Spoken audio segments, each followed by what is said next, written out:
Hindi ko na i-live. Anyways, good morning, y'alls. Taga saan ka? Bataan. Bataan. Okay, ano tanong mo?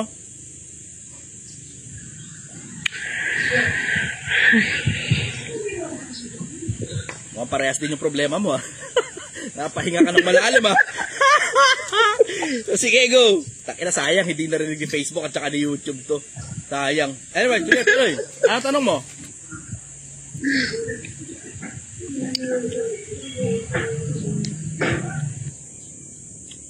Bumaba. Parehas din siya ng problema nung isa. Next tayo. Kung sino lang yung nasa taas, sino lang yung akit ko. Para sunod-sunod. Ang daming nakapili. Good morning, brother. Taga saan ka? Sambuanga, sir. Sambuanga. Okay. Ano tanong mo, brother?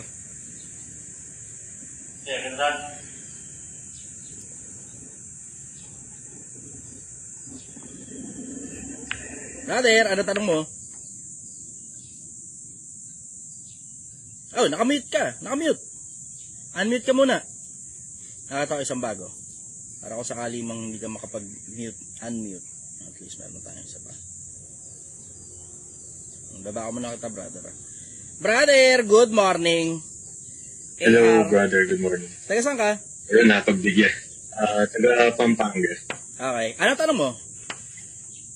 Actually, yung question ko lang ngayon, kasi I was working in the academy. Professor ako sa university. Okay.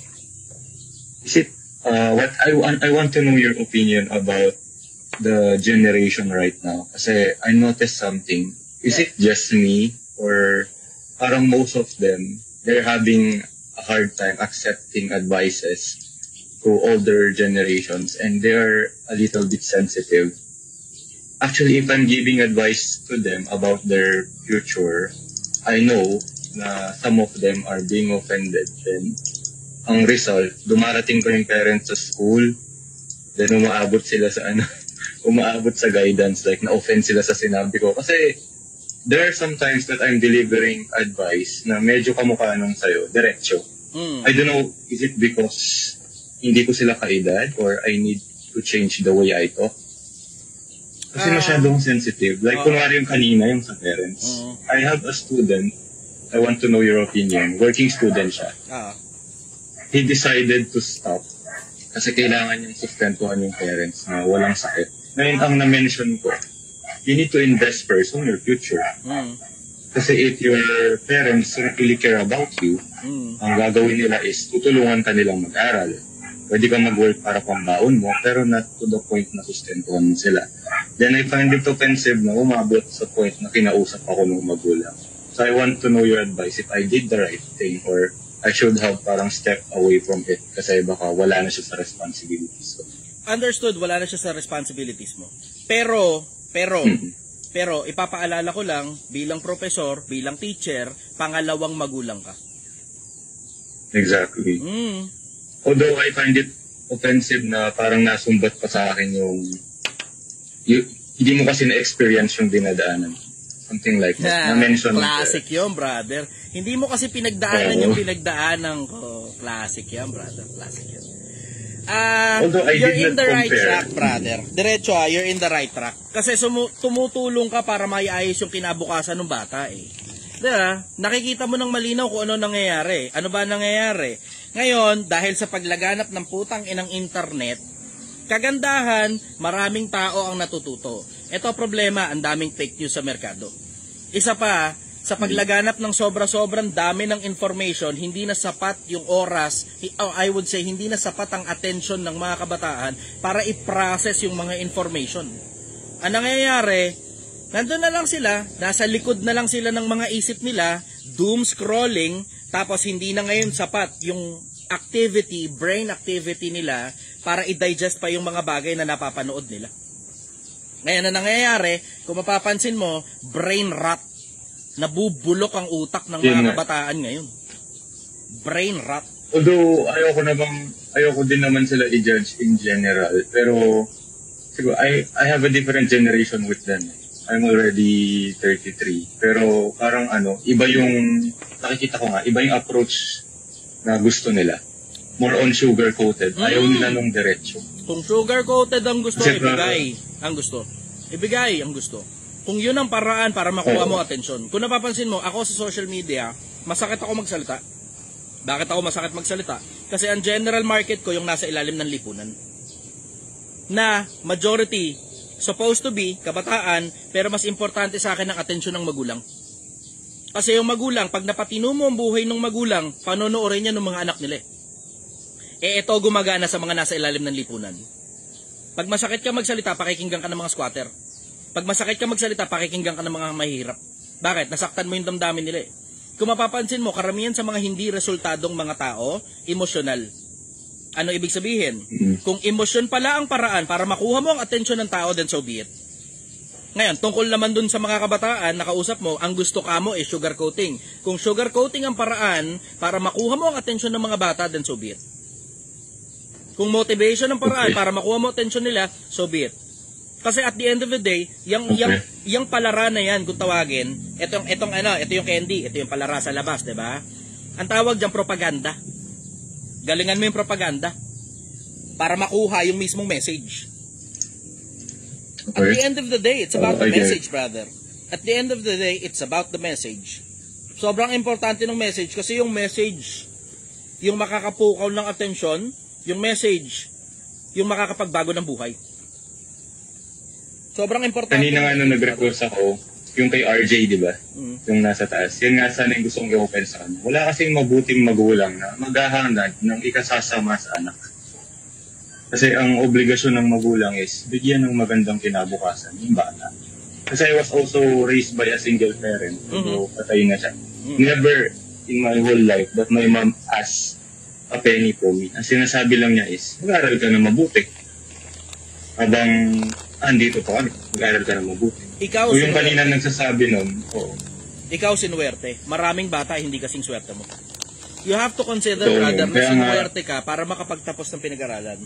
Ang karamihan, nag-aanak sila, ang dahilan kung bakit sila nag-aanak, may mali sa proseso May mali The intention is good, gusto nilang gumanda yung kinabukasan ng anak nila.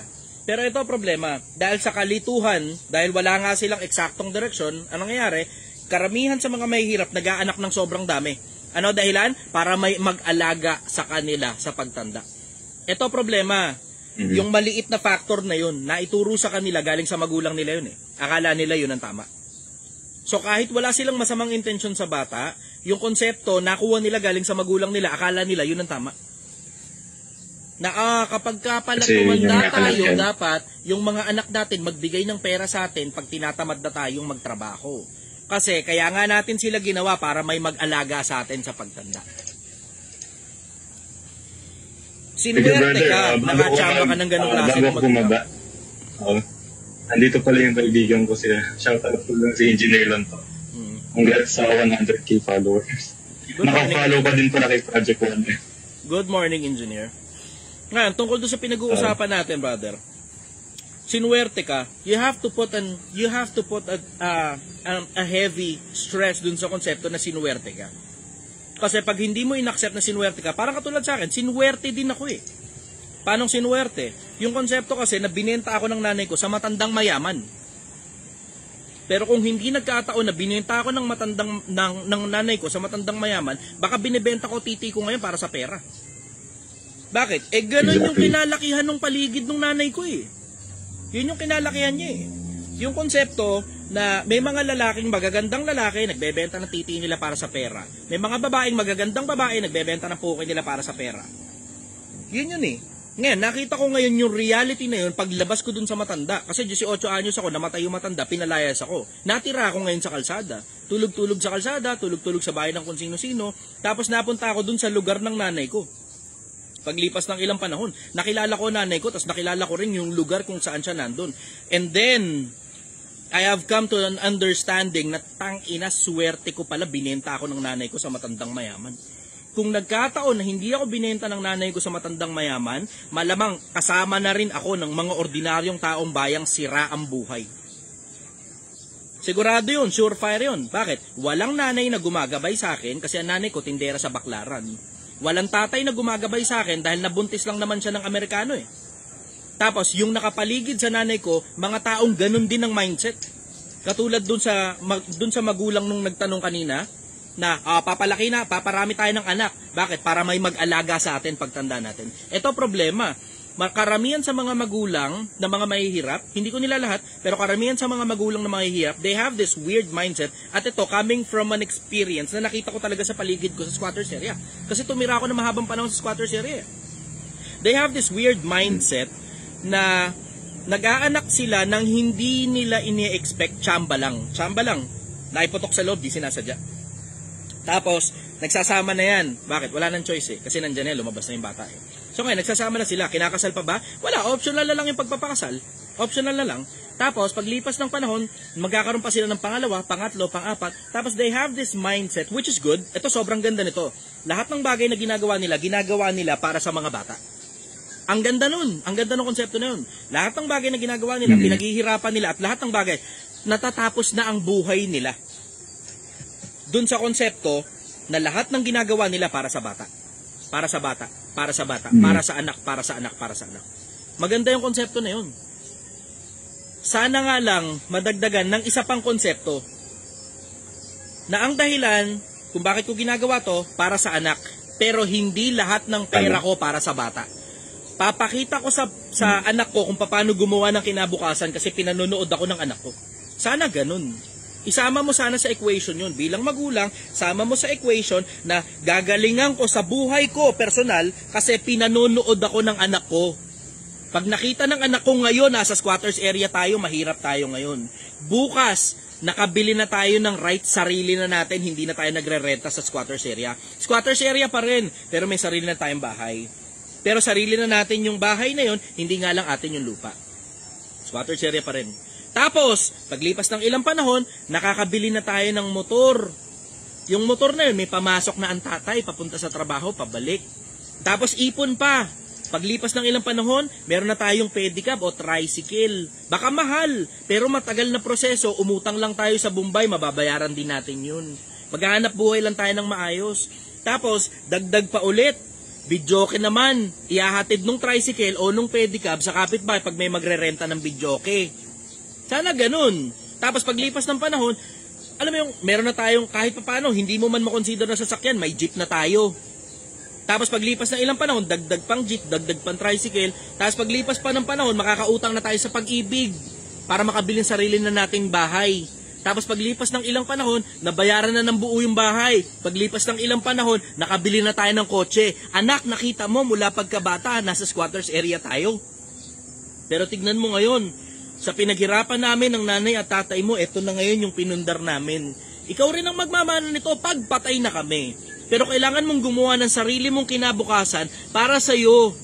Kasi hindi pwede anak na hindi ka marunong gumawa ng sarili mong kinabukasan. Napanood mo kung paano namin ginawa.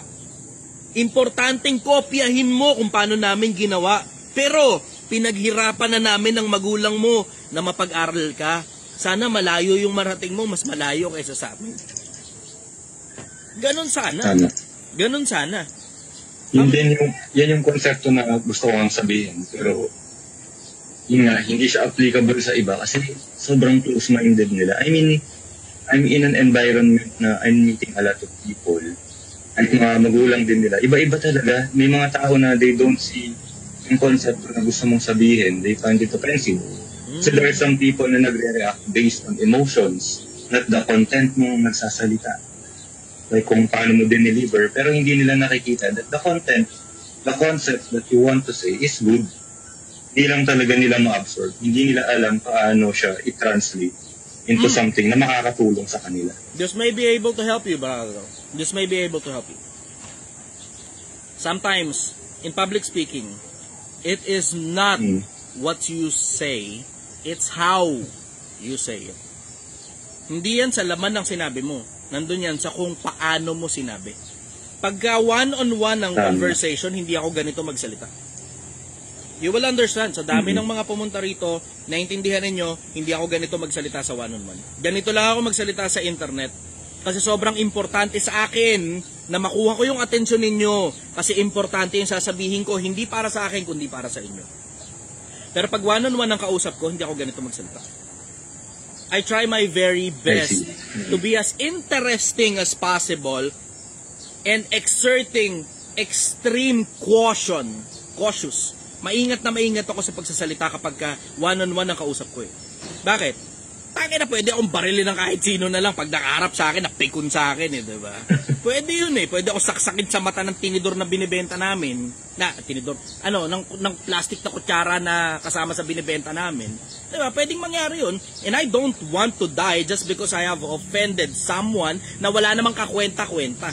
Kung mamamatay ako, na-offend ko yung kahit na sino tungkol sa bagay na pinaniniwalaan kong tama at napikon ka sa akin personal. Pero hindi yun dahil mali ang paraan ko ng pagkakasabi.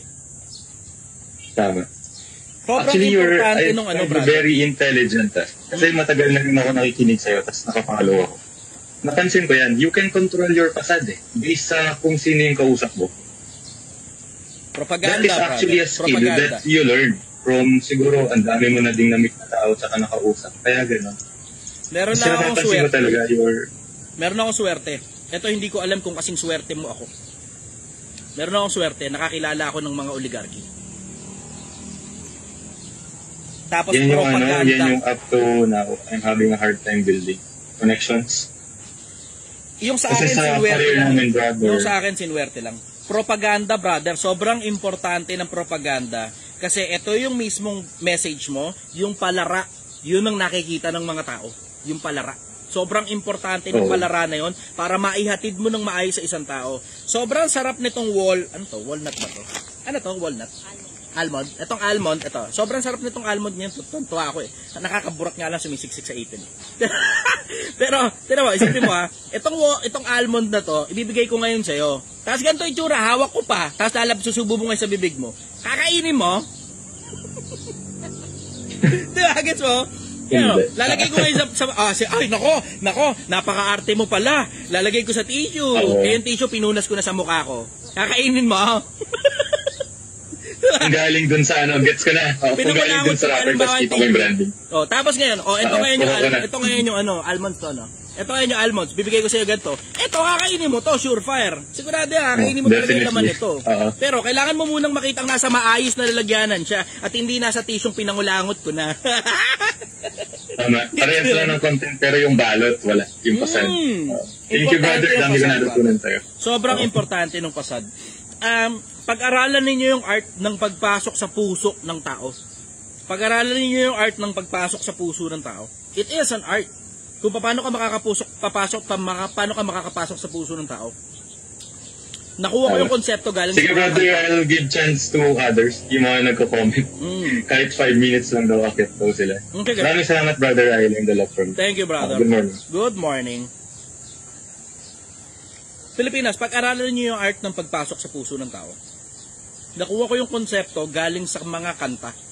Kung hindi niyo napapansin, pag halimbawa, medyo may pitik lang ng konting lungkot, nakarinig ka ng love song, alam mo yung, lalo na kung malungkot yung love song na yun, alam mo yung nakakapasok siya diretso sa puso mo agad, tapos, yun ang dahilan, but sorry Moira, tropa tayo pero hindi ako nakikinig ng kanta mo.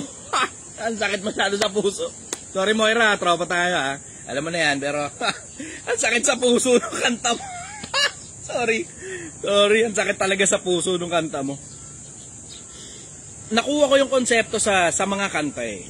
So, kung makakapagtahi pala ng kanta na merong melody, merong instrumental, tapos merong lyrics na nakakapasok diretso sa puso, I have thought of it, and I have deconstructed it. And then, na-realize ko, kaya pala na mga salita lang, pumasok sa puso diretso. Bakit? Kasi sabi ni Solomon, salitang sinalita sa kaukulan ay gaya ng mansanang ginto sa pilak na bilao. Salitang sinalita sa kaukulan ay gaya ng mansanang ginto sa pilak na bilao. Sobrang importante ng konsepto na dapat yung idea mo na ipepresenta sa tao nakabalot sa pambalot na alam mong makakapukaw ng atensyon. Sobrang importante nun. At kung kailangan mong magalit para lang matuto ka ibibigay ko sa'yo yung pakiramdam ng galit. At kung kailangan mong mainis, para lang matuto ka, ibibigay ko sa'yo yung pakiramdam ng inis. Pero ang simpleng konsepto, yung balot, para maihatid yung mensahe sa'yo ng maayos. Kaparehas itong almonds na to. Nakuha nyo yung Pilipinas. Nagets nyo yun? Type yes nga kung naintindihan ninyo yung konsepto. Type yes kung naintindihan ninyo.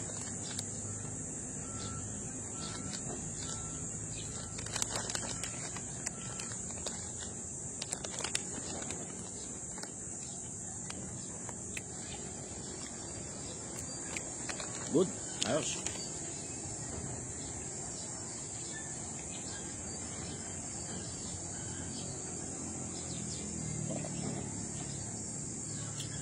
Good. Okay.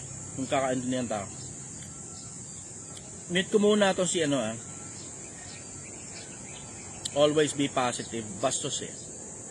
Lasang daw, lasang kalamansi daw yung sinigang. Pakiayos, sayang daw bayad, sabi niya.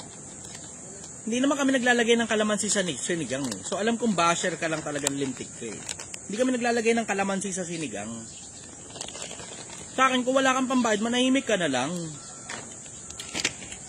Hindi mo, nakita mo yan? Nakita niyo yung konsepto. Ngayon, tingnan mo ngayon yung viewers. Pumipitik. Galing ng 235 yan kanina. Ngayon umaakit. Bakit umaakit? Kasi in-acknowledge mo yung inis. See? Get, next to Tomorillo. Pagbigyan muna natin ito si Tomorillo. Inakit ko ng 2 beses ito minsan panahon. Hindi nagsasalita. Good morning, brother. Taga saan ka?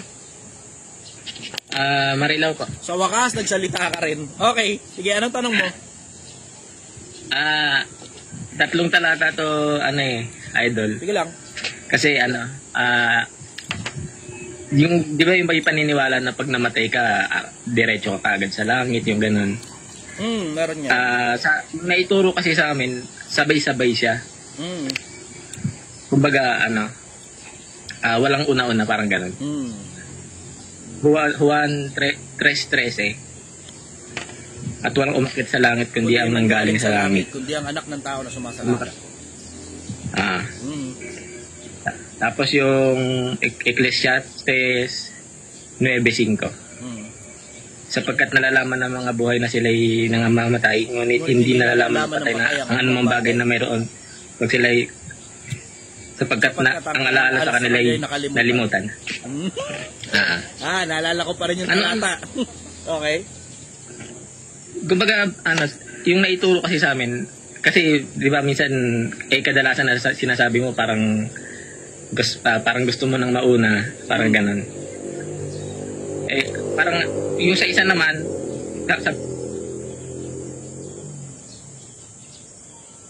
uy, nawala ka, tuloy. Ang ganda ng tanong mo. Ang ganda ng tanong mo. Oy, bumalik ka. Ayan, okay. Hello. Tuloy. Tapos yung Anong tanong mo? Ayan na. Yung pangatlo, idol. Abangan nyo to, puta. May naka-figure out sa wakas. Sige, tuloy. Yung pangatlo, idol, sabi ko baka mainip to si idol kung mauuna to sa mauunang mamatay kasi hindi. Maniwala ka sa akin, hindi ako maiinip. Hindi ako maiinip. Magpahinga pa ng kaunting panahon hanggang sa maganap ang mga bilang ng kanilang mga kapwa na alipin. Yan, parang... Yan, nadali mo! Nadali mo, brother! Ayun, idol. At binuksan na ikalimang tatak. At nasa ilalim ng dambana ang mga pinugutan ng ulo na may patotoo ni Jesus. At sila'y sumisigaw ng malakas sa tinig. Hanggang kailan, Panginoong banal at totoo, hindi mo ipaghihigante ang aming dugo sa mga nananahan sa ibabaw ng lupa. At sila'y binigyan ng puting balabal. At sa kanila'y sinabi, magpahinga pa kayong kaunting panahon. Meron pa kayong mga kasama nyo, papatayin din. Brother, hindi mo na-figure out. Tinan mo, akala mo may inip ako ron? Brother, nakakausap nila ang Diyos. Nakakausap nila ang Diyos, di mo nakita? Sumagot sa kanila ang Diyos. Palagay mo ba maiinip ako ron pag sumasagot ang Diyos? Ay nako, brother. Ay nako. walang mas matamis na kamatayan kaysa mamatay ka sa piling ng Panginoon. Kaya nga nasabi ni Pablo, kung mas malaking pakinabang daw sa kanya yung umalis sa katawan. Malaking pakinabang yun. Pero kung mabuhay sa katawan ay siya niyang palad, ay magiging mabungang pamumuhay ito. Ganon din ako. Hindi ko alam kung hanggang kailan ako. At wala naman akong pakialam. I just wish it can be as soon as possible. Kasi, alam mo yung pakiramdam ko, and I may be wrong, maring mali ako, kung papaanong itong buhay na to, nakuha ko na yung mga general principles ng buhay na to, dito, halos kabisado ko na eh.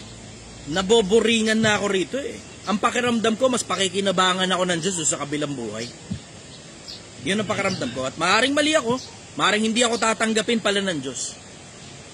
Pero kung mananatili akong buhay, ang ibig sabihin nun, hindi pa ako sapat. Yun ang ibig sabihin nun, hindi pa ako sapat. Yun ang dahilan nun, brother. Yun ang dahilan nun. Kung mananatiling buhay, so be it. Kaya nga hinihingi ko nga sa inyo, panalangin eh. Para sumapat. Di ko naman alam kung hanggang kailan ako. Di ko rin naman alam kung sapat ba yung mga bagay na pinagagawa ko rito eh. Basta ang alam ko, pinagbabasihan ko yung hindi lang yung nararamdaman, pati yung naiintindihan ko. Hindi lang yung nararamdaman, pati yung naiintindihan ng maliit na isip ko galing sa lahat ng mga librong pinagtsagaan kong basahin. Ngayon, ang pinaka-importante sa akin ngayon, yung konsepto na sobrang daming taong natulungan, ang dami nila nagdadasal. Wala na akong pakialam sa pera. Oo, sige, kikita ng pera to. Tsaka na lang yun. Tsaka na lang yun. Money can wait. Makakapag-antay ang pera. Pero yung kabilang buhay, hindi natin alam kung hanggang gaano katagal lang tayo rito sa mundo. Ito ang bad trip. Ito ang pinaka-bad trip sa lahat. Gusto mo ng bad trip sa lahat? Ito ang pinaka-bad trip. Yung mundo, sabi ng mga scientifico, somewhere around 4.5 billion years old na. Ang universe hindi pa magkaintindihan kasi ang sabi ng mga scientificong gumagamit ng Hubble Space Telescope, somewhere around 13 billion years old. Billion years old daw mundo ang universe. Pero that being said, isipin mo yung konsepto na pagkamatay mo, merong bilyon-bilyong taon ulit na lilipas. Tapos hindi mo alam kung saan ka papunta. Yun ang mabigat. Puta, yun nga lang konsepto na yung Milky Way Galaxy natin, hindi natin alam kung saan papunta. Nandito tayong lahat sa mundo. Sa isang kulay blue na planeta. Tapos umiikot yan sa solar system. Tapos yung solar system umiikot sa galaxy. One galactic year ang tawag doon pag nakaikot siya ng isang revolution sa loob ng galaxy. Pero yung galaxy, umiikot din. Sa universe, hindi lang natin alam kung saan papunta. Yun ang bad trip, hindi natin alam kung saan papunta. So technically, lahat tayo naliligaw, hindi natin alam kung saan tayo lahat papunta.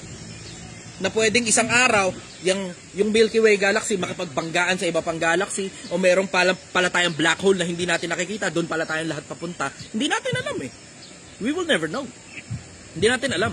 Pero ito sigurado, malamang na mas malapit ang kamatayan mo kaysa kung ano man ang mangyaring cataclysmic dito sa mundo. Hindi natin sigurado. Pero ito sigurado ko, nag-aantay ako kung kailan yung panahon ko. At lahat ng oras na meron ako, inilalaan ko para dun sa panahon ko. Bored na ako rito, bagot na ako rito. Ang magagawa ko lang para dito, yung laban ng utak ko, ibigay ko sa inyo. So libre lang, wala, putang bayad di na, bayad di na, libre lang. Dito ka, makinig ka rito, manood ka ng programa ko, lang bayad, puta. Bumili ka ng karunungan, wag mo ipagbili. Yun yung nakasulat eh. So walang bayad. Meron na, andyan naman ng Project 1M eh, di ba? Kung kailangan ng pondo, di ba, in the future, matapos tong Project 1M, o di dyan na lang ako bubunot. Ayan na, may money-making business na itong endeavor ko eh, oh. Di ba? Pero hindi naman to tungkol sa pera. Ang katibayan, hindi ka nga makakabili nito na ipapadeliver sa bahay mo eh. Wala akong delivery, ayoko ng delivery. Bakit? Kung di ka pupunta rito, hindi mo titikman to. Yung simpleng konsepto na alam mo hindi to tungkol sa pera.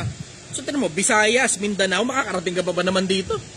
Para bumili ng sinigang? Hindi na. Diyan ka na lang sa bahay nyo, manood ka sa akin. Mas maligaya ako mabalitaan na maayos ang buhay mo dyan sa lugar ninyo kaysa pumunta ka pa rito para bumisita para lang sa walang kakwenta-kwentang picture. Hindi na, walang picture-picture. Diyan ka sa bahay nyo, ayusin mo yung buhay mo. Mas maligaya ako mabalitaan na maayos yung buhay mo. Maligaya ako mabalitaan na maayos yung buhay mo kaysa inubos mo yung pera mo para pumunta ka rito tapos bibili ka lang ng sinigang tapos picture lang. Ayoko nun, wag na lang. Wag na lang. Hindi importante, hindi ganun ka-importante ang pera. Papaalala ko lang sa inyo, Pilipinas, hindi ganun ka-importante ang pera. Mas importante kabilang buhay kaysa sa pera. Yung, tingnan mo, isipin mo nga, ang daming bagay na mas importante kaysa sa pera eh.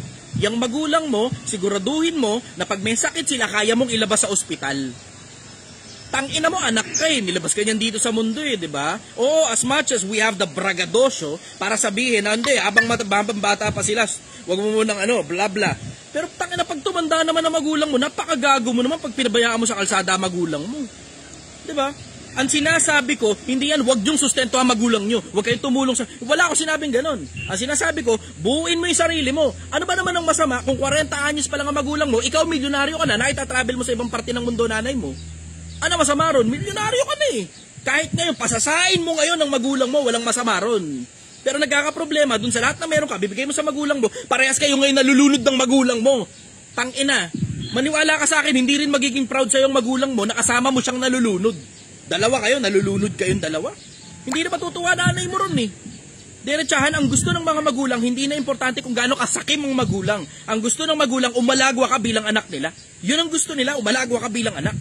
Yun ang kaya mong gawin. Na pag ang nanay mo o tatay mo may sakit, bigyan mo ng gamot. Huwag kang madamot, puta ka. Pag ang nanay mo may sakit, nasa ospital, ilabas mo sa ospital, makatulong ka sa kanila. Ang tatay mo nakulong, ilabas mo, puta. Matatanda na sila, sustentuhan mo hanggang mamatay sila. Pero hindi nila gusto na nakikita ka, kasama nilang naghihirap. Hindi nila gusto yan. Sigurado ako ron sa'yo. As much as may pangangailangan sila, hindi nila gustong nakikita kang naghihirap. Unahin mo muna ang sarili mo. Nalulunod sila. Oo, nagkakaintindihan na tayo doon. Magbigay ka ng konting barya para makakain man lang yung magulang mo. Pero ayusin mo muna ang sarili mo. Buuin mo ang sarili mo. Tapos, pagka buong-buo ka na at may pera ka na, hindi ka mayaman, may pera, balik ka sa kanila. Huwag ka madamot, puta ka. Huwag ka madamot.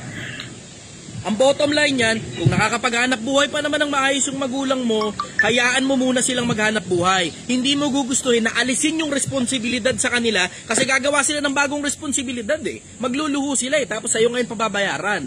Ikaw rin, kasama kang malulunod. Pero pag nagtrabaho ka ng maayos at tuloy-tuloy na pumapasok sa'yo pera, anong masama kung papagluhuin mo magulang mo, naman na naglabas sa'yo sa mundo? Diba? Anong masama ron? Yun yung message eh. Yun yung message. Ang message behind, ibigin mo kapwa-tao mo. Ibigin mo kapwa-tao mo. Pero ibigin mo muna ang magulang mo, ibigin mo muna ang Diyos mo. Huwag kang tanga. Hanap ka ng hanap ng kung sino-sinong iibigin mo, aanakan mo, tapos tatakbuhan mo rin dahil wala kang pera. Tangina, pag-ibig pa ba yan o kalibugan na lang? Diretsahan lang. Pag-ibig pa ba yan o kalibugan na lang? Tangina, minsan mamamangha ka eh. May mga magulang po hindi nagsusustento sa anak nila. Anak mo yan, ba't di mo sinusustentohan? Diba? Gawa-gawa ka ng tao, hindi mo pala kaya. Tangina ka. Diba? Yan, minsan namamangha na lang ako sa mga tao. Hindi ba common sense yun na pag nag-anak ka, tangina mo, pakainin mo naman yung anak mo, putang ina ka. Diba? Hindi ba common sense yun? Minsan hindi ko maintindihan sa mundo. Asan ang common sense? Asan? Hindi ko mahagilap eh. Tangina, parang alam mo, lahat ng pinagsasabi ko, diretsahan ha, mababasa nyo naman to sa mga lumang libro eh. Wala naman akong bagong sinabi rito eh. May bago ba ako sinasabi? Diba? Nakakamangha, namamangha ako sa kung gaano kabobo ang maraming mga tao tungkol sa mga basic na bagay ng buhay. Walang bago rito sa programa ko. Walang bago. Lahat ito maririnig mo sa kung saan-saan at kung kani-kanino. Reiteration lang to ng mga bagay na alam mo dapat bilang tao. Walang bago rito. Sabihin ng iba, kinopya mo lang ikaya kay ganito, kinopya. Oo, kinopya. Kinopya. Bakit? Ano pa ba naman ang bagong maiisip mo tungkol sa mga prinsipyo, tungkol sa mga pagmamagulang at pag-aanak na wala sa mga lumang libro? Sa Biblia ninyo, nandyan yan. Sa Quran ninyo, nandyan yan. Sa mga religious books ninyo, nandyan yan. Ano pa ba naman bagong gusto ninyo? Diba? Ano pang bagong gusto ninyo? Tingnan mo, yung ikalawang Korinto, 12:14, bago ba yan? Na kayong mga magulang ang dapat maghanda para sa anak ninyo, hindi yung anak nyo dapat maghanda para sa inyo. Bago ba yan? 2,000 taon na nakasulat yan, no? Ba't nakakalimutan yata? tangina mo, 40 anyos ka pa lang, ayaw mo magtrabaho, ang gusto mo, yung anak mo pinapagtatrabaho mo, tapos kinakain mo ngayon yung pinaghirapan ng anak mong 20 anyos. Tangina, hindi ka nahihiya nung bilang magulang, kinakain mo yung kinabukasan ng bata. Tangina, hindi ka nahihiya ron na oras yung ipinagpapalit ng anak mo kapalit ng konting barya. Tapos ikaw naman, tinatamad kang magtrabaho, 40 anyos ka pa lang, wala ka naman sakit. Tangina, nakakainin mo yung pinaghirapan ng bata, anak mo yan, te. Anak mo yan, kuya. Hindi ka nahihiya. Hindi ka nandidiri sa sarili mo, nilalaman mo yung pinaghirapan ng bata. Nakakapagtaka, 2,000 taon na nakasulat yan eh. Diba? Sabi ni Solomon, ang mabuting tao ay naghahanda para sa anak ng kanyang anak. Yun ang nakasulat eh. 2,000 taon na, mahigit. Mga 2,500 years na. Nakasulat na yan sa mga lumang libro, kahit basahin mo Quran. Ang dapat naghahanda, yung mga magulang para sa anak. Hindi yung lahat ng pinaghirapan ng anak mo, lalamunin mo. Hindi ka nahihiya dyan. Ako naman, nagtataka sa mga tao, bakit parang bagong bagay lang to itong naririnig nyo galing sa akin? Libo-libong taon na nakasulat ito eh. Parang bagong bagay lang na doon ako namamangha eh. Yung mga bagay na yan, I have it all figured out. Hindi naman dahil matalino, magaling. Hindi ganun eh. Kundi dahil nagbabasa kasi ako ng mga lumang libro. Isa pa, isama mo na rin yung konsepto na nakita ko kasi yung mundo ng kahirapan, nakita ko rin yung mundo ng mga mayayaman tao. Nakita ko yung magkabilang panig, meron akong tsamba as you call it, suwerte as you call it, na wala sa iba. Ngayon yung suwerte na yung pinamamahagi ko sa mga tao. Ngayon sana dumating sa panahon na sumapat na yung mga naibahagi ko sa inyo para dun na ako sa kabila kasi bagot na ako rito. Bagot na ako rito sa mundo. Nakuha ko na eh. I have this life figured out. Wala na ako masyadong maraming sakit ng ulo rito. Wala masyadong maraming problema. Pag dumating ang problema, resolbado agad. Nakita niyo naman kung paano ko nire-resolve yung mga problema eh, di ba? Ngayon, it's time for me to go to another plane. Para makita ko naman yung mga problema at sakit ng ulo naman sa kabilang dimension naman. Para mapakinabangan naman ako dun. Eh, tanga na. Dito sa mundo na to, kabisado ko na to. Bored na ako rito. Yung ganong konsepto ba? Yung ganong konsepto. Kaya sabi mo, baka mainip ka rin sa kabila. Eh, wala akong pakialam. Sigurado mas malalaki yung problema rin kaysa rito. Kuha mo, brother. Idol. Kung para sa'yo lang, pagkamatay mo o natin, huhukuman o standby ka muna sa dambana at sabay-sabay tayo. Biblia tinatanong mo, hindi ko rin ha. Sa Biblia, yun na nakasulat, standby muna tayo. Standby muna tayo. Kasi may 1,000 taon na darating pa eh, diba? Yun nga yung kanta na in English, diba? And when the saints go marching in, oh, when the saints go marching in, I wanna be in that number, when the saints go marching in. Diba? Yun na nakasulat sa Biblia eh. Nakita ko mga patay, malalaki at maliliit, nasa harap ng luklukan. Sila hinatulan bawat isa, na mga buksan ng mga aklat, nabuksan ng iba pang aklat na siyang aklat ng buhay, at lahat ng mga patay ay natulan ayon sa mga bagay na nasusulat sa mga aklat, ayon sa mga bagay na kanilang ginawa. Yan ang nakasulat sa Biblia. Pero yung standby muna, waiting tayo eh, kasi ang sabi, bubuhayin daw na mauna yung mga banal eh. Yan ang nakasulat sa Apokalipsis. Waiting, pero excited ako makita yung kabilang buhay kasi sigurado ako mas malalaki problema ron. Hindi naman hahayaan ng Diyos na mabagot yung mga banal niya eh. At hindi ko naman sinasabing kasama ako ron sa mga yun. Pero mayroong possibility kasi na dun sa kabila may ginagawa. Mayroong possibility na sa kabila may ginagawa. Eh, isipin mo na yung konsepto na hindi ka na bound by space and time dahil naiwan mo na yung katawan mo rito. Wala ka bang gagawin dun? Nakatanghod ka lang, mukha kang tanga. Diba, maiinip ka ron. O baka wala nung konsepto ng pagkainip dun. O baka suspended state dun, waiting for what will happen in the future. I don't know. I honestly do not care. Bagot na ako rito. Gusto ko nang tumawid doon sa kabila. Ang tagal, ang haba ng buhay. Napakahaba ng buhay. Isa sa mga pinakamalalaking bagay na natutunan ko, pag hindi ka na pala interesado sa pera, lalawak pala mundo mo. Kaya sabi ko sa inyo, yung mga sumasabay sa Project 1M, bilisan nyo. Huwag nga lang gagawa ng illegal, tapos huwag ka rin magpapakatanga para gumawa ng mga malalaking pagkakamaling madadapa ka. Yung bilis mo, yung saktong komportable ka lang. Sabi nga nila sa pagmamaneho, never go faster than your guardian angel. Huwag kang sobrang bilis. Yung saktong bilis lang na, alam mo yun, nakafocus ka ron, day in, day out, mabilis ang kilos mo, ang expansion mo, medyo mabagal ng bahagya. Para, alam mo yun, makarating ka dun sa kung ano man yung hinahabol mo financially. Bilisan mo para makarating ka na kagad sa hinahabol mo financially. Pag nakabot mo na yon, magkano ba pinag-uusapan natin? Pagka ba ikaw nakaka-200,000 buwan-buwan, tuloy-tuloy na pumapasok sa'yo, okay ka na ba dyan? O ngayon, okay ka na dyan. O ngayon, maghahanap na tayo ngayon ng Diyos. Diba, hanap ka na ng Diyos. Bira ka naman talaga, lahat na lang buong buhay mo na lang, nilaan mo na lang sa pagkuha ng pera. Diba? Wala kang oras magbasa ng Biblia, wala kang oras magbasa ng Quran. Ano ba? Anong trip mo?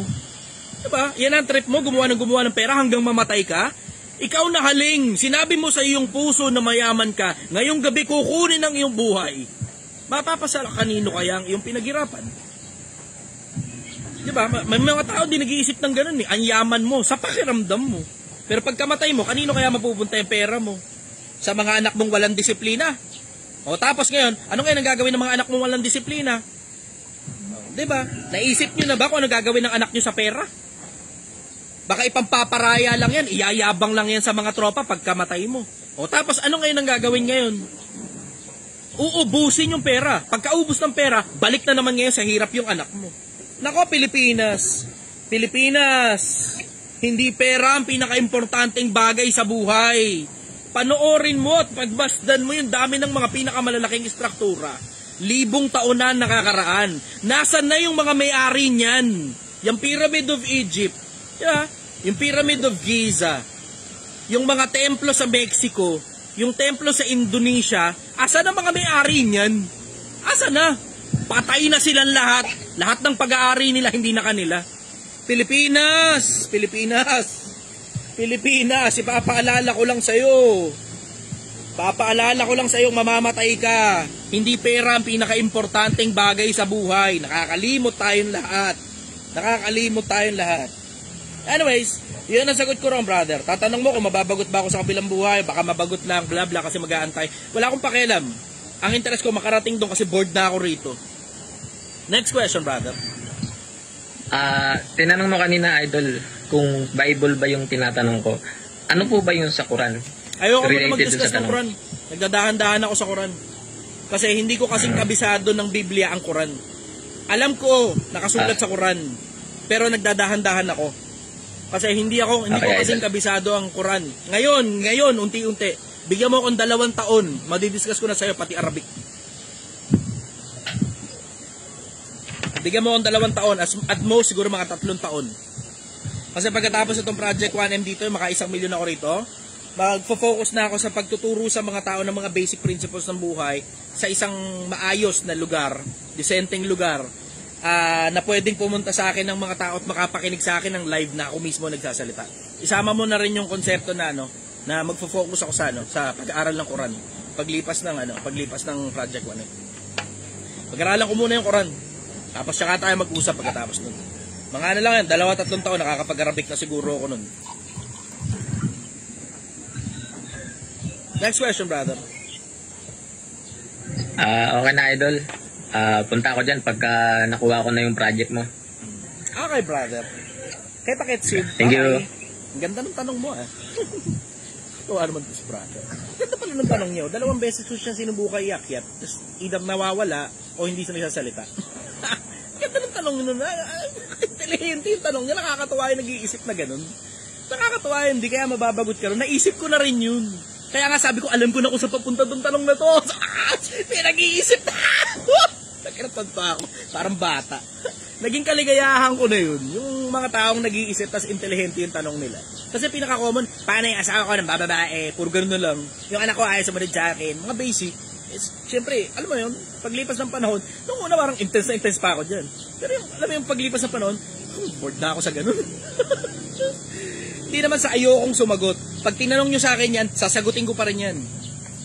Pero mas excited na akong sumagot dun sa mga tanong na intelihenteng tanong. Ayan. Yeah, next tayo. Okay, isa-isayin na natin itong mga to. Kung ano yung nasa ibabaw, sino yung nasa ibabaw, susunod-sunurin ko na yan. Good morning, Katja. Hi, good morning, brother. Taga saan ka? Brother, Taga Manila, pero nasa OFW ako. OFW. Okay, ano Tapos tanong mo? may tanong ako, brother. Sige. Ano bang pwedeng gawin ko sa magulang ko? Kasi ganito yun. Hindi siya... Yung anak ko nasa kanya. Tapos ngayon, gusto niya, binibigay ko sa kanya 10K monthly. Tapos hindi siya... Yung sabi kong wala namang pasok. So, pwede bang bawasan ko? Tapos ngayon, ang dami niya sinasabi na masasakit. Na ang mahal daw dito ng gastusin. Tapos yung anak mo, malakas kumain. Nasa Middle East ka ba? Nasa Middle East ka? Sa Hong Kong. Okay. 10K monthly? Tapos ngayon. Ilan yung anak mo? 10K monthly. Tapos ngayon, isa. Ilang taon na? Tapos ang dami niya dahil doon lagi 12 years old. Lagi kami nag-aaway dahil sa pagsusustento ko sa kanila. Tapos gusto niya separate yun sa papa ko, separate din yun sa kanya. Tapos, ayun nga yung lagi niyang bala sa akin, yung nasa kanya yung anak ko, na kailangan kong magbigay talaga sa kanya ng sustento. Bakit nasa kanya? So, sabi ko nga na, kailangan ko mo ng... Di ba dapat nasa tatay anak mo? Hiwalay kayo? Kasi, hiwalay din kami kasi nga yung, may pamilya na rin yung iba, pero magkapit-bahay lang kami. Tapos ayoko doon yung anak ko kasi nga gawa nga ng hindi ko gusto yung mga yung sa side ng pamilya niya, parang rin yung sa isip kong papariwara din yung anak ko. Okay. Magkano sweldo mo dyan?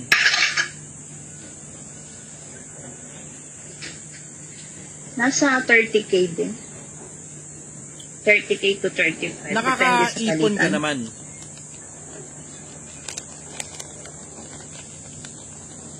Sa ngayon, hindi, back to zero ko kasi nga. Bakit? Yeah, pwede ako mag-uwi-uwi. Tawag nga, bawat uwi ko, bumabawi ako. So, nakaka-relate ako sinasabi mo na pinapakain ko, pinapamudmud ko sa pamilya pag uwi sa Pinas. Ilang buwan ka na dyan?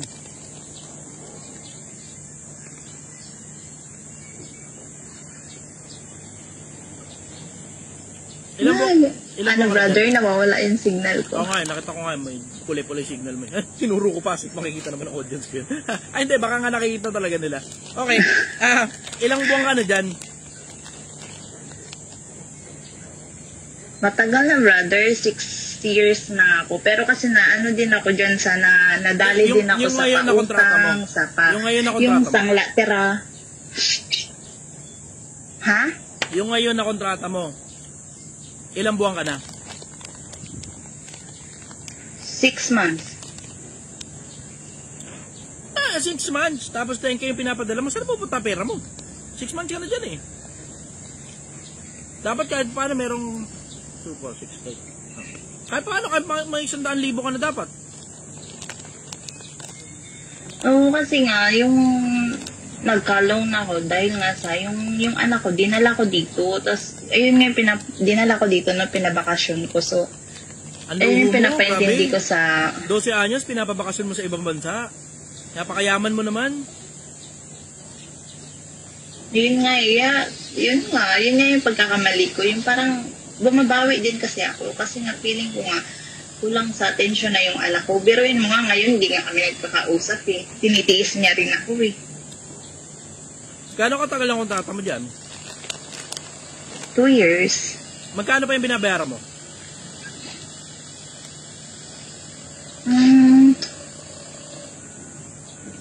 Binabayaran ko, 13K monthly din. Hanggang kailan yun?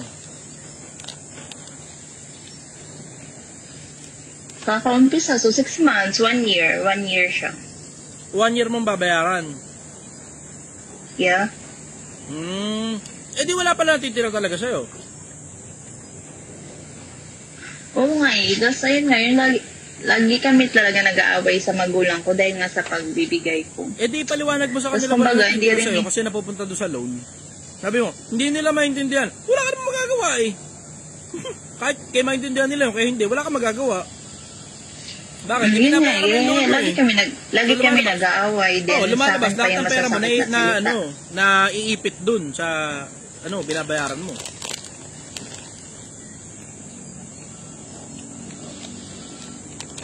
Ganito gawin mo. Ganito na lang. Ito, suggestion to. Ayokong parang babalikan mo ako para sabihin mo hindi gumana. Diretso lang. Ito, suggestion lang ito. Hindi ko alam kung paano mo i-execute ito. Pero bahala ka na. Yung 10,000 na yan lang yung kaya mo eh. Wala ka magagawa. Ngayon, yung buong 2 taon, magpanggap kang yan lang talaga yung kaya mo. Sabi-sabihin nun, 1 buong taon para magbayad ka ng utang kasi wala naman eh. As in, puta, yun na talaga yun eh, diba? Ang matitira sa'yo, konting parang toiletries mo na lang eh. Madadagdag na lang, parang pambiling shampoo, pambiling toothpaste, mga maliliit na mga hibit-hibit na mga maliliit na bagay. Siyempre, gumagastos ka pa rin dyan. So, wala na talaga natitira sa'yo. Kaya, magpanggap ka na lang na buong 2 taon nagbabayad ka ng utang. So, ngayon, ang mangyayari, 1 buong taon para magbayad ka. So, bali 6 months na lang babayaran yung 13,000. Tapos, yung buong 1 taon, lahat ng sobrang pera ipunin mo. Tapos, pag uwi mo ng Pilipinas, magsimula ka ng mga maliliit na hanap buhay. Maliliit lang na hanap buhay dito. Tapos, pilitin mo na lang na lumaki para hindi mo na kailangan mag-abroad kahit kailan. Natatakot na akong kasi nga yung una ko nga kontrata, yung ganun yung nangyari. Yung kumuha din ako ng sangla-tira din after naman pala nun is 2 kami pinagsanglaan. So ngayon, wala nang kwenta yung bahay. Kumbaga, pinasarado na. So wala nang sa barangay kasi 2 na nga kami may-ari. Pinaka-close yung bahay. So wala nang income. Ang bagsakan yan, sa San Latira, diretso ang bagsakan ng San Latira, kailangan walang tao yung bahay. Tapos patauhan mo na agad. Para hindi na importante kung sino pa may hawak ng papel o kung gaano pa karami ang pinagsanlaan. Patauhan mo na agad. Basta may nakatira na dun. Tapos, hindi. Barangay mismo ang nagpa-close. Wala naman kayang gawin ng barangay tungkol dyan eh. Sorry sasama loob sa akin ng mga taga-barangay. Pasensya na kayo, mahal na mahal ko kayo, sobra. Pero walang kayang gawin ng barangay dyan. Unang-una, hindi pagmimay-ari ng barangay yung lupa. Pangalawa, hindi rin pwede magdemanda ang kahit na sino kasi walang may-ari talaga ng lupa na yun. Either gobyerno yan o private entity yan. Pero sa inyong 2 pinagsanlaan, kasama mo na pati yung nagsanla, isang grupo kayo, wala kayong kapangyarihan dyan. Pwede siguro yan, nag-estafa lang kung may magsasampa ng demanda. Pero walang kayang gawin ng kahit sino dyan. Ito makaka-attest sa akin dito mga nasa squatter. Kasi kabisado ko talaga ligaw ng bituka ng squatter eh. Ang squatter, pambaragan yan. Kung sino nakatira dyan, wala. Yun na yun. Di mo kaya paalisin dyan, harassment yun. So patauhan mo agad yan. Tapos pag may tao na dyan, wala na kayang gawin ng barangay. Magsampa na lang ng demanda kung sino magsasampa ng demanda. Tapos ganun kasimple. Wala kang problema. Magpapabarangay sila. O hindi iya mo, mayat-maya barangay nandun sa lugar ninyo. Bayaan mo. Bakit? At the end of the day, kasama ka naman sa mga nagbayad dyan eh. So bayad ka. Ngayon, kung ano man yung gustong singilin ng kabilang panig, kung ano naman ang gustong singilin ng kabilang panig, sila lang 2 mag-usap nung nagsanla sa kanila. Basta ikaw, nakabayad ka, may papel ka na hawak, may karapatan kang tumira dyan. Kabisado kaya, rules of the street yan eh. Hindi na dyan lalapat ang legal. Hindi na lalapat ang legal dyan. Sa mga ganyang bagay, harabasan na lang yan. Harabasan na lang yan pagka ganyan. Brother, yung wala nang tumitira kasi nga din yung susi nasa barangay para daw wala talaga. Agad susi nasa barangay. Sobrang kupal nito, sobrang kupal na moves nito. Tangina, kabisado ko talaga ligaw ng bitukan dyan sa squatter jail eh. Sobrang kupal moves nito. Sa'yo ko lang i-advise ito. Tangina nyo eh, kayong iba, wag nyo gagawin to Sobrang kupal moves nito. Under the table mo. Kausapin mo yung isa pang napagsanlaan, bayaran mo, magkaroon kayo ng kasulatan. Tapos, biyakin mo na ngayon yung biyakin mo na ngayon yung... Anong babayad ko? Wala na nga. Ayun lang, nga pala. Sorry, nakalimutan ko yung factor na yun. Sirain na lang yung pinto.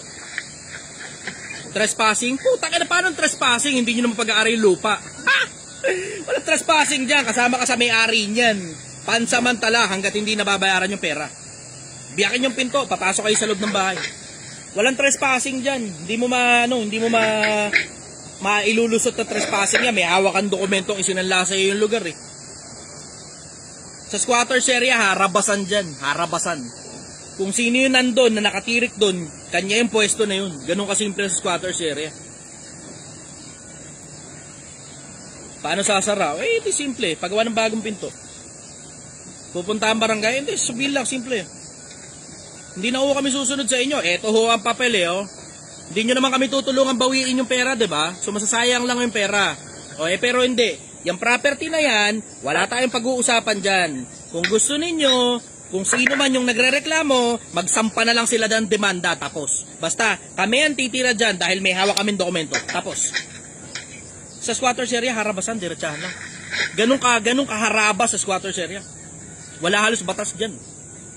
Kung hindi matibay ang dibdib mo, nako Pilipinas, ingatan mo sarili mo, pag hindi matibay ang dibdib mo sa squatters area, katakot-takot na samaan talaga ng loob yan. Squatters area, putak, bisado ko bisado. Maligaya ako dyan sa squatters area. Mahal na mahal ako ng mga tao dyan. At mahal na mahal ko rin sila pabalik. Tayo na, ang kagandahan kasi sa squatters area, hindi yan katulad ng mundo ng mga mayayaman. Puta, sa squatters area, what you see is what you get. Pag nakita mong nakasimangot yung tao, masama loob yan sa'yo. Pag nakita mo nakangiti yung tao, maligaya yan sa'yo. What you see is what you get. Hindi katulad sa putang na corporate. Putang ina, tsaka lugar ng mga mayayaman. Bad trip sa lugar ng mga mayayaman eh. Sa lugar ng mga mayaman, hindi mo alam kung sino kalaban mo eh. Tapos magugulat ka na lang, may darating na pulis sa'yo. Hindi mo rin alam kung sino nagsumbong. Tangina bad trip, tapos lahat nakangiti sa'yo. Hindi mo ngayon alam, tangina sino sa inyo kalabang ko. Bakit putang inang yan lahat? Para pakiramdam, tangina. Ganito. May pulis bigla rito. Sino nagsumbong? Hindi po namin pwedeng sabihin. Anonymous po. Anonymous tip. Tangina no. Tanginang yan. Lahat ng tao nakangiti sa'yo. Hindi mo alam kung sino kalaban mo. Ang tawag nga, sabi ni Pangit Dara, plastic. Pero sa squatters area, pag nakasimangot sa'yo, alam mo na kaaway yan. Masama loob niyon sa'yo. Gawan mo na kagad ng paraan para magkabati kayo. Kasi madali namang makipagbati sa squatters. Yun ang kagandahan eh. Sa squatters area, ang daling makipagbati. Magbigay ka lang ng ulam. Uy, pala mo, pasensya ka na, hindi ko sinasadya yung nakaraan ha. Nabutas yung bubong nyo eh. Nahulog yung hollow blocks eh. Papaayos ko na lang. Tanggalin natin yung bubong ninyong isa, tapos kakabit ako ng bagong bubong. Sorry ha, hindi ko sinasadya ha. Ito ulam, pasintabi na lang ha. Sorry ha. Okay na yun. Ayos na, maligaya na ulit kayo. Paano? Ito pa tayo, dikit-dikit yung bahay. Kayo rin nagkikita ron eh. Pero tangina sa sa pangmayaman lugar, nako putang ina mo. Hindi mo alam kung sino kalaban mo pag nasa pangmayaman lugar ka. Lahat nakangiti sa'yo. Maya-mayang konti, may problema ka na. Anyways, yun ang masasabi ko tungkol doon, sister. Ngayon, pansamantala, ang pwede mong gawin, kupal moves ito, tungkol dyan sa bahay na yan, pwede nyo harabasin na yan. Tungkol naman sa magulang mo, pwede kang magpanggap sa loob ng 2 taon na nagbabayad ka. Para makaipon ka na. Kasi ang problema mo dyan, ipit ka dyan sa kalokohan na yan eh. Atin mo, may papasyal-pasyal ka pa ng anak mo na sa ibang bansa na nalalaman. Nagpapanggap kang sobrang yaman eh. Ano, puta, para ipasyal mo anak mo sa ibang bansa. Diba? Tapos inutang mo lang pala yung pera. Hindi bali sana kung inipon mo yung pera, ayos lang. Sabi oh, nabaril ka na kinabukasan, boss, pag ganun. Ha. Nabaril ka na kinabukasan pagka ganun. Kaya nga sabi ko nga, harabasan nga kasi sa squatters area. Harabasan. Ang bagsakan dyan, may baril sila, may baril ka rin. May kutsilyo sila, may kutsilyo ka rin. Mata sa mata yan. Pangil sa pangil yan pag nasa loob ka ng squatters area. Ganun lang ang bagsakan sa squatters area. Nag-enjoy kaya ako ng sa squatters area. Tagal ko nagmamani order dyan. Puta, halos wala akong kaaway. Lahat sila, tumatanggap galing sa akin eh. Anyways, going back sa pinag-uusapan natin, yun ang pwede mong gawin sa loob ng 2 taon, magpanggap kang walang-wala. Ganun, maiinis sa'yo sandali ang nanay mo. Bumawi ka na lang, barya-barya, jolly-jollibee na lang. Pero wag kang gagastos ng ganung kalaki para dadali mo pa sa ibang bansa yung kutsino man. Anyways, yun ang sagot ko na. Follow-up question, sister. Kailangan mong makaipon na, papaalala ko lang, kailangan mong makaipon na ha, para di ka na bumalik dyan sa abroad. Tangina, 6 na taong ka na dyan. Gano'n ba katagal talaga yung gusto mo dyan sa abroad? May pabawi-bawi ka pang nalalaman. Pwede ka naman dito sa Pilipinas. nga ang tawag niya na yung employer ko dito, sobrang bait. Alam mo yung pag gusto kong umuwi, pinapauwi nila ako, yung mga ganon. Tapos, as in, sobrang bait. Kaya nanghihinayang ako silang bitawan. Papaalala ko lang sa'yo, sister, hindi ka pumunta dyan para sa mabait na employer. Pumunta ka dyan para maalagaan mo ng maayos yung anak mo kasi kailangan mo ng pera. Nalilito ka kung bakit ka nandyan sa abroad. Nandiyan ka, papalala ko lang sa'yo, para yung anak mo, kasi kailangan ng pera, makakapag-aral lang maayos, para meron siyang maayos sa kinabukasan, supposed to be, ang pinunta mo dyan, puhunan, hindi mabait na employer. Yung mabait na employer, dagdag na lang yan. Ano ba, gusto mo dyan ka na habang buhay dahil lang mabait ang employer? Tangin lang yan, ang pangit ang trip mo, no? Ang trip mo, magluho, pag umuwi ka ng Pilipinas, magalit sa'yo yung magulang mo, makipag-away sa magulang mo dahil wala ka nang maibigay na pera dahil inubos mo nga sa pagluluho, sa pagpapanggap mong sobrang yaman, tapos pag-abroad ka para sa mabait na employer habang buhay ka na dyan. Ang pangit talaga ng trip mo, no? Ang pangit. Mag-ipon ka ng pera, umuwi ka ng Pilipinas. Mag-ipon ka ng pera, umuwi ka ng Pilipinas. Magsimula ka, tinda ka na kwek-kwek dito. Puta, kikita ka pa rin naman dun eh. Kung wala titinda, pek-pek mo. Kwek-kwek, tinda ka. Yan, pwede. Kung ano man, bala ka na. Pero ang bottom line yan, simple, hindi pwedeng habang buhay kang nandyan sa abroad. Naku, maniwala ka sa akin, masisira buhay ng pamilya mo dyan. Eh, yung anak mo na nga lang at saka magulang mo ang meron kayo. Tinan mo, nag-aaway na kayo ng magulang mo, kakaganyan mo. Hindi, may partner din ako, boss. Tawag na yung partner ko, ayaw din ng magulang ko dun sa kanya kasi nga gawa nga ng may anak, 4 na anak sa iba't ibang babae. Naku, puta ka naman. Yun nga, tawag kahit ako magulang mo, hindi kita papayagan yun, pinanindigan ko na lang kasi na, ha? Kahit ako magulang mo, hindi rin kita papayagan makisama ron. Kung ano yung ginawa niyan doon sa iba, ganun di gagawin yan sa'yo. Doon sila na, anak ka, tatakbuhan ka pagkatapos. doon nagagalit. Ewan ko lang. Ewan ko lang. Ano ba palagay mo, exception to the rule ka? Ikaw yung putang inang may ginunto ang Pepe na hindi iiwan pagkatapos anakan. Naka-4 na Teo, yun ang track record niya. Mag-anak, iwanan. Naka-4 na oh. Ano ba palagay mo sa panlima, golden Pepe ka, ganun? Naku, te, kalmahan mo sarili mo. Anong maganda gawin ko doon? Iwanan ko na lang, samantalang nung wala ako, siya yung nandyan. Yung 4 na yun, hindi pa ba sapat yun? Nag-aantay lang din naman ako siguro na magloko. Pag magloko yun siguro, pwede. Kasi ang akin ngayon, brother, tawag niyan, nahihiya akong iwanan siya sa area na porket medyo na ba, yung okay na ako, ganun. Nung wala ako, siya kasi yung katuwang ko dito, yung naghanap-hanap ng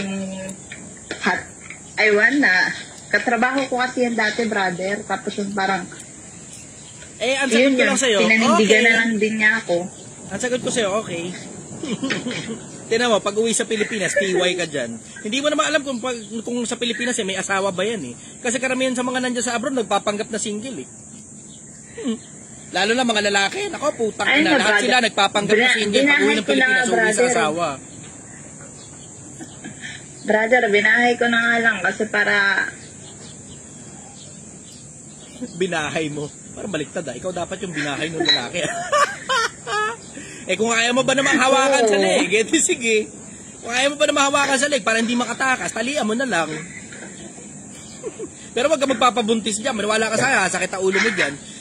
Isipin mo, yung track record niya, 4 na babae. Tapos lahat yung pinagtatakbuhan niya, ngayon nasa iyo siya. Ano ngayon ang susunod nun? Ang susunod nun, pang-5, aanakan niya, tatakbuhan niya uli. Ang gawin mo, itali mo, huwag ka magpaanak. No. Baka sakaling tumagal. Sabi ni Shino, veterans. Ayun, mukhang resolvado naman na yung problema mo. So yung 3 problema mo, welcome ka na harabasin yung apartment, pabayaan na, bahala ka na kung anong trip mo, pwede mong kunin, pwede mong pabayaan na, bahala ka na. Doon sa anak mo naman, pwede kang magpanggap sa loob ng 2 taon na wala ka talagang pera para makaipon ka ng 1 taon, makauwi ka na sa Pilipinas, huwag ka nang bumalik sa abroad kahit kailan. Tapos yung jowa mo ngayon, ang resolution dyan, itali mo, huwag kang magpaanak para huwag makatakas. Hiwalayan mo na, pili ka lang sa 2. Huwag mo? Oo naman. Okay, problem solved. Next question. Yun lang, brother. Salamat, brother. Ingat ka dyan ha. Daan-daan sa biyahe. Ay, sinasabi ko pala sa customer yun. Biyahe? Hindi ka pala customer. Force of habit. Sorry. Nasanay. Kasi nasanay ako. Lahat na lang ng mga tao bumabiyahe para lang pumunta rito eh. O, ingat kayo. Daan-daan sa biyahe. Sorry. Pupunta din kami dyan, brother. Idol ka nun ng partner ko na yun. Idol ka nun. Pumupunta nga kami dyan. Okay, good. Tropa. Pag umuwi ako ng Pinas. Tigilan mo yung kakaputok sa pepe, putok mo sa bunganga, leche ka. Pag nagkakanak ka, iniiwan mo eh. Ayan, sinabi ko na. Ako na nagsabi nung hindi mo masabi ha. Tinulungan na kita. Ingat kayo dyan ha. Sige, brother. Salamat, brother. Bye-bye. Okay. Next up. Wala nga eh. Pangalawa nga lang yung lalaki na yun. Sige, brother. may bumutot pa. Sorry. Napindot ko na eh. Sarap. Ang sarap itong binigay mo sa akin ha. Sabagay, lahat naman ng bagay masarap para sa akin. Wala naman yatang bagay na hindi masarap. Maliban lang talagang lasang tae siguro. Ganun. Kahit naman nahulog, kakainin ko pa rin. Okay. Sunod-sunod na lang to. Puta, may 10 pa. Masasagot ko kaya lahat to. Alam ko na. Lahat, 10 pa kasi yung nakapila eh. Lahat kayo, tagi-isang tanong lang. Tapos na next na kagad ako. Lahat kayo, tagi-isang tanong lang. Para masagutan ko yung mga ano. Ang dami yung. Grabe naman to. Nadagdagan uli. Isang oras na ako rito. Uy. Matutulog pa kami oh. Hindi lang. Gumana na yung susta. Tagasang ka? Hello po. Hello. Tagasang ka? Taga-Pasig po. Pahig. Ano tanong mo, sister? Yes. Paano po kaya yung sitwasyon ko? Teka, yung kausap ko kahapon na basher na okay na. Ping, pumunta ka na lang dito Sabado. Hindi ko masasagutan lahat. Sobrang dami kong messages. Okay, go. Tuloy. Yan po. Nakaasa kasi ako sa mother ko. Single mom po kasi ako. Okay. Tapos, parang, nasasaktan lang ako kasi parang ginagawa niya akong robot. Ganon. Okay. Ano kaya pong gagawin ko? Parang wala kasi akong magawa. Siya yung may choice na hindi na lang ako mag-work para mabantayan ko yung mga anak ko. Tangina, magkaroon kaya ako ng ampunan para sa mga single mother. Tangina kayo, puno kayo ng problema. Ang pangit kasi ng mga trip nyo, nagsisipili kayo ng mga siraulo ng lalaki, pinapaputok nyo sa pepe nyo. Tangina talaga eh. Pangit ang trip nyo, nakakainis. Hindi ba sana kung namatay yung lalaki, ayos lang eh. Diba? Pero puta, pumili ka ng responsable ng lalaki, tapos ngayon, nadali ka, hindi mo biktima ka. Anong ibig mo sabihin sa ginagawang robot? Bigyan mo akong definition nun. Yung parang hindi nga ako pwedeng humindi sa mga pinapagawa niya. Nanay mo? Ganon. Yes po, yung mother ko. Tapos, kung pagsalitaan niya ako, parang wala siyang preno. So, siyempre nabuburot sa yung nanay mo, nagpaanak ka nang wala sa lugar eh. Tapos sinaksak mo pa sa kanya anak mo. Ikaw kaya, palit kaya kayo ng lagay ng nanay mo, yung anak mo magkaanak, saksak sa'yo, matutuwa ka kaya? Hindi, wala po kasi talaga akong option eh. Wala ka talagang ayaw option. niya naman Ang ako option mo talaga, magtrabaho. diretso, ang option mo talaga, magtrabaho ka, puwersahan kahit ayaw ng nanay mo. Ano gagawin mo? May sarili ng buhay yung anak mo. Diba? Ay, may sarili buhay anak mo. May sarili ka ng buhay. Nakahiwalay ka na dapat sa magulang mo. Eh, ang problema hindi, nga, wala nagkamali ka nga ng pili ng ako lalaki. mapag-iiwanan sa mga bata. Iwan mo nga sa nanay mo, kahit magalit ang nanay mo, wala kang magagawa, pasok sa isang tenga, labas sa kabila. Wala naman siya magagawa, apo niya yan. Pero ang importante, ikaw ang nagsusustento sa sarili mong anak. Ang pangit naman nun, di na gumraduate yung nanay mo. Pag-graduate mo naman, pagpahinga mo naman nanay mo kakalaga ng bata, inalagaan na kayo ng bata kayo. Takina, pag nagka-apo siya, siya pa rin mag-aalaga. Di ba? Alam mo, yung nanay mo, babae rin yan, kapares mo lang yan. Nagpapakipot lang yan, pero totoo gusto niya talaga, magtrabaho ka talaga para may pansustento ka sa anak mo, para may pambigay ka rin sa kanya. Nagpapakipot lang yan, kaparehas mo rin yan, leche.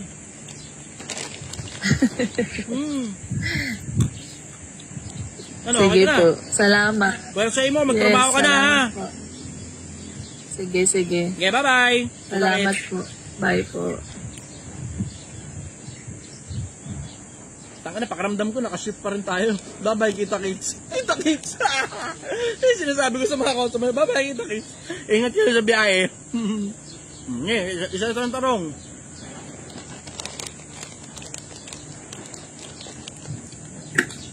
Brother, good morning. Taga saan ka? Good morning, sa QC. Okay, ang tanong mo? Nabanggit niyo dati na ang pinakamalaki mong gagastusin is regarding sa pagkakakitaan. So, okay lang ba na mag-upgrade ako ng motor? Kasi grab food po ako. Ay, ganda ito. Ito magandang tanong, bago to. Ito, bigyan ko kayo ng malupit na tip. Sobrang lupit na tip nito. Tungkol sa mga grab food. Baka yung mga motorcycle ride-hailing app. Yung pang trabaho mo, dapat motor na pambalagbagan. Huwag kang kukuha ng motor na trip mo, na yun talaga yung putang ng trip mo talagang motor. Malalaspag yun, brother, tapos mawawalan ka ng gana pag nakita mo laspag na yung motor mo. Yung motor mo na pang trabaho, dapat pambalagbagan. Kung trip mo ng parang, alam mo yun, magandang klase ng motor, huwag mong gamitin dun. Masisira, sayang. Isama mo pa yung malalaspag ng gusto, hindi mo magugustuhan yung kapag kayong dream bike mo, laspag na. Mawala kang gana, Brad. Maniwala ka sa akin, mawala kang gana. So kung trip mong kumuha ng dream bike kasi mo, pwede naman. Kasi ano eh, ang kinikita nyo naman dyan, somewhere near 30,000 eh. Kasi minsan nakaka-1,000 kayo, malinis sa isang araw, di ba? Yes. Ngayon, balik kasi so 30,000 na yun, siguro, gaway kay ilaw, tubig, bahay, pwede afford mo ng kapiraso, konti lang. Ako, ito nga suggestion ko, brother. Ito suggestion ko. Ipon ka muna sobrang daming pera. Tapos, yung dream bike mo, pwede kang bumili ng second hand, i-cash mo na lang. Mas mura yun kaysa mag-monthly ka, tapos brand new. Ipon kang pera. Kasi makakaipon ka dyan pag nasa grab food ka eh. Ang kagandahan sa ganyan, sa mga delivery app, alam mo eksakto kung magkano hinahabol mo. So pag alam mong wala ka pa sa hinahabol mo, bakbak ka pa. Basta dadahan-dahan ka lang doon sa konsepto na sobrang na yung pagod mo, madidisgrasya ka na. Huwag, ingatan mo lang sarili mo sa ganung konsepto. Pero habang kaya mo pa, bakbak. Banat lang ng banat, para ka manok. Bakbak. Meron kasi akong meron ako pinsan na addict sa sugal. Tapos ngayon, binibenta niya yung motor niya? Gusto yung iswap yung motor niya. Aerox lang naman, tapos Honda Click yung motor ko. Mag-add lang ako ng pera kasi nga kailangan niya ng pera. So, 3 months pa lang yung motor niya. Bago pa lang. Mag-add lang ako ng 30 to 40k. Pwede. Pero kumuha ka ng ibang motor na pambalagbagan. Pwede. Pero kumuha ka ng motor na pambalagbagan. Ito suggestion ko. Kaya nga sabi ko nga sa'yo, mag-ipon ka na lang, tapos bumili ka. O, pag dumating ngayon sa punto na ay, anyari, ba't nawala? Violation. Wala na, hateful speech. Wala na, pangit na. Yan, natanggalan na naman ako ng access. Bukas, wala na naman tayo. Ay, di. Pwede pala yung isa.